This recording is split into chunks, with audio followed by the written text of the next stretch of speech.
brought to you by Vigard. Congress ದೇಶದ ಸಂಪತ್ತನ್ನ ಮುಸ್ಲಿಮರಿಗೆ ಹಂಚಲು ಹೊರಟಿದೆ ಅಂತ ರಾಜಸ್ಥಾನದ ರ್ಯಾಲಿಯಲ್ಲಿ ಪ್ರಧಾನಿ ಮೋದಿ ಹೇಳಿದ್ದಾರೆ. ಹಿಂದೆ ಯುಪಿಎ ಸರ್ಕಾರ ಇದ್ದಾಗ ಮನಮೋಹನ್ ಸಿಂಗ್ ಅವರು ಹೇಳಿದಂತ ಹೇಳಿಕೆಯನ್ನು ಉಲ್ಲೇಖಿಸಿ ಮೋದಿ ಮಾತನ್ನ ಹೇಳಿದರು. ಇದಕ್ಕೆ ರಾಹುಲ್ ಗಾಂಧಿ ಕೌಂಟರ್ ಕೊಟ್ಟಿದ್ದಾರೆ. ಕಾಂಗ್ರೆಸ್ ದೇಶದ ಸಂಪತ್ತನ್ನು ಮುಸ್ಲಿಮರಿಗೆ ಹಂಚಲು ಹೊರಟಿದೆ. ರಾಜಸ್ಥಾನ ರ್ಯಾಲಿಯಲ್ಲಿ ಪ್ರಧಾನಿ ನರೇಂದ್ರ ಮೋದಿ ವಾಗ್ದಾಳಿ. ये कांग्रेस का मैनिफेस्टो कह रहा है कि वो माताओं बहनों का सोने का हिसाब करेंगे, उसकी जड़ती करेंगे, जानकारी लेंगे और फिर उस संपत्ति को बांट देंगे. ಇದು ಪ್ರಧಾನಿ ಮೋದಿ ಹಿಂದಿನ ಯುಪಿಎ ಸರ್ಕಾರದ ವಿರುದ್ಧ ರಾಜಸ್ಥಾನದಲ್ಲಿ ಮಾಡಿದ ಆರೋಪ. ಮನಮೋಹನ್ ಸಿಂಗ್ ನೇತೃತ್ವದ ಸರ್ಕಾರವಿದ್ದಾಗ ದೇಶದ ಸಂಪತ್ತಿನಲ್ಲಿ ಮೊದಲ ಅಧಿಕಾರ ಮುಸಲ್ಮಾನರಿಗೆ ಎಂದು ಹೇಳಿದ್ದಾರೆಂದು ಸಮಾವೇಶದಲ್ಲಿ ಆರೋಪಿಸಿದ್ದಾರೆ. पहले जब उनकी सरकार थी उन्होंने कहा था कि देश की संपत्ति पर पहला अधिकार मुसलमानों का है. इसका मतलब ये संपत्ति इकट्ठी करके किसको बांटेंगे? जिनके ज्यादा बच्चे हैं उनको बांटेंगे, घुसपैठियों को बांटेंगे. क्या आपकी मेहनत की कमाई का पैसा घुसपैठियों को दिया जाएगा? आपको मंजूर है? ये कांग्रेस का मैनिफेस्टो कह रहा है कि वो माताओं बहनों का सोने का हिसाब करेंगे, उसकी जड़ती करेंगे, जानकारी लेंगे और फिर उस संपत्ति को बांट देंगे और उनको बांटेंगे जिनको मनमोहन सिंह जी की सरकार ने. ಇದು ಇನ್ವರ್ಟರ್ ಎಸಿ. ನೀವು ಗ್ಯಾಮ್ಲರ್ ಅಲ್ವಾ?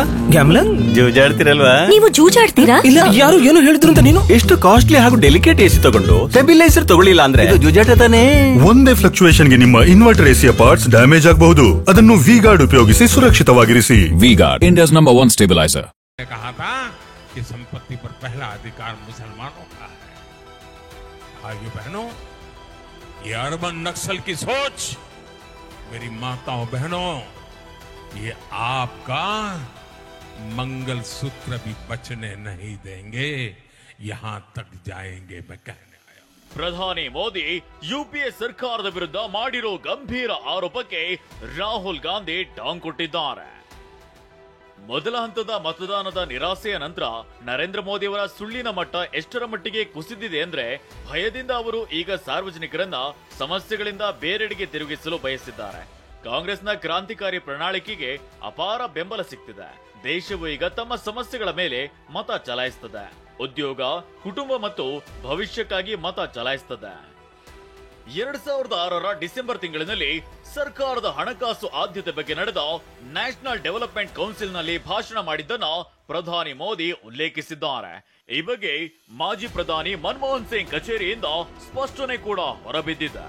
ಮನಮೋಹನ್ ಸಿಂಗ್ ರವರು ಕೃಷಿ, ನೀರಾವರಿ, ಆರೋಗ್ಯ, ಶಿಕ್ಷಣ, ಗ್ರಾಮೀಣ ಮೂಲ ಸೌಕರ್ಯದ ಬಗ್ಗೆ ಮಾತನಾಡುತ್ತಾ ಎಸ್ಸಿ ಎಸ್ಟಿಗಳು, ಉಳಿದ ಹಿಂದುಳಿದ ವರ್ಗದವರು, ಅಲ್ಪಸಂಖ್ಯಾತರು, ಮಹಿಳೆಯರು ಹಾಗೂ ಮಕ್ಕಳ ಅಭಿವೃದ್ಧಿ ಆಗಬೇಕು ಅಂತ ಹೇಳಿದ್ದಾರೆ. ಅಲ್ಲದೆ ಮುಂದುವರೆದು ಎಸ್ಸಿ ಎಸ್ಟಿಗಳನ್ನ ಪುನಶ್ಚೇತನಗೊಳಿಸಬೇಕಾಗಿದೆ. ಅಲ್ಪಸಂಖ್ಯಾತರು, ಅದರಲ್ಲೂ ಮುಸ್ಲಿಮರಿಗೆ ಸಂಪತ್ತಿನ ಹಂಚಿಕೆಯಲ್ಲಿ ಮೊದಲ ಆದ್ಯತೆ ನೀಡಬೇಕಾಗಿದೆ.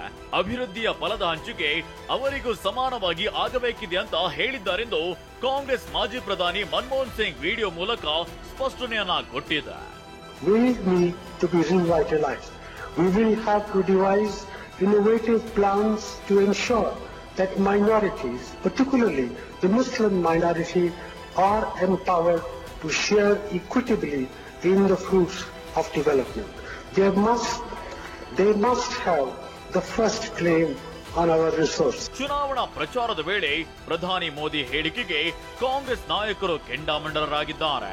ಮನಮೋಹನ್ ಸಿಂಗ್ ರ ಭಾಷಣವನ್ನ ತಿರುಚಿ ಪ್ರಧಾನಿ ನರೇಂದ್ರ ಮೋದಿ ಭಾಷಣದಲ್ಲಿ ಉಲ್ಲೇಖಿಸಿದ್ದಾರೆ ಅಂತ ಕೈ ನಾಯಕರು ತಿರುಗೇಟು ಕೊಟ್ಟಿದ್ದಾರೆ.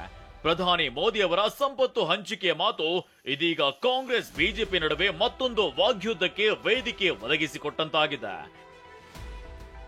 Bureau report TV nine. Brought to you by Vigard.